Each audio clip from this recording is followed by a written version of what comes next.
As we've seen in previous assembling videos, we'll start by opening a new assembly on the software. Go to Insert Component and select the folder in which we've saved our assemble parts. The first one will be the support, and then the spindle, following the same steps. We'll set any reference, and we'll perform the mates. We'll start with the coincident mate, selecting the spindle's bigger face, and then we'll select the recessed face of the support. As you can see, the parts are facing each other, but not exactly how we want them to be. So we'll change their position by using the reverse option.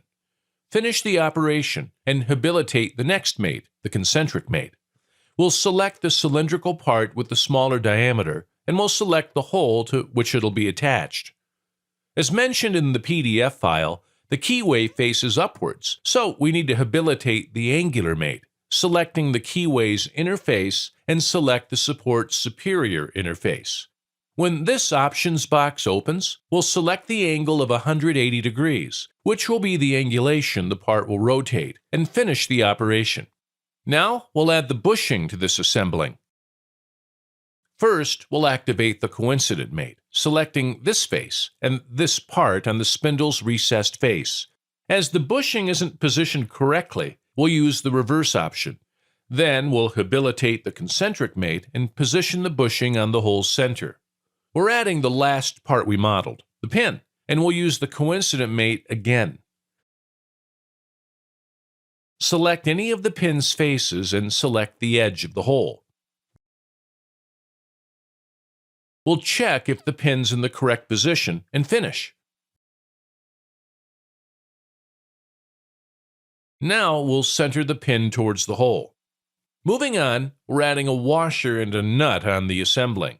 As they're standard parts, we can find them in the software library. First, open the private library.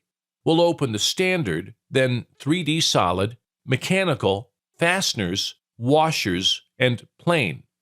Select the ISO 7091 standard. Now we'll add the washer's diameter, which will be 24.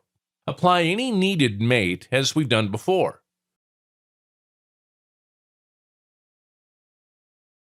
Then we'll add the nut.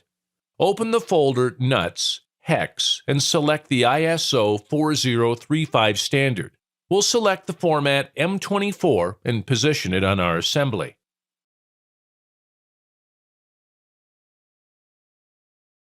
That's it. Now we have our ring boring device. Well guys, that's it for today.